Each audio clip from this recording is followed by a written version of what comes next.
అన్నమయ్య జిల్లా తంబలపల్లి సమీపంలో ప్రసిద్ధ పుణ్యక్షేత్రం మల్లయ్యకొండ గిరి ప్రదక్షిణ మాఘ పౌర్ణమి సందర్భంగా 1-2-2026 ఆదివారం గిరి ప్రదక్షిణలో భాగంగా కొటాల సంతోపు వద్ద వెలిసిన ఆలయాల సముదాయం ఆంజనేయ స్వామి, షిరిడి సాయిబాబా, కాశీ విశ్వేశ్వర స్వామి, విరూపాక్షమ్మ ఆలయాల సముదాయంలో కార్యక్రమాలు.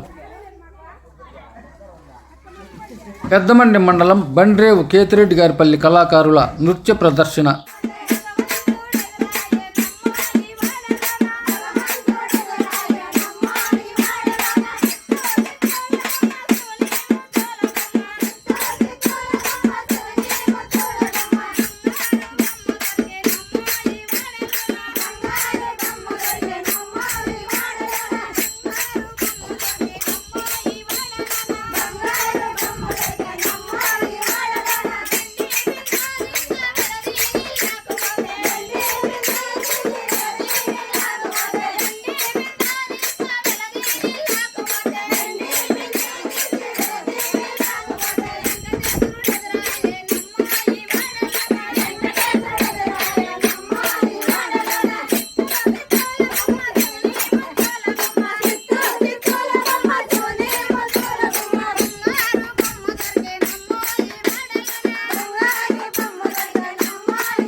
పాండి లేట్ అయిపోతుంది.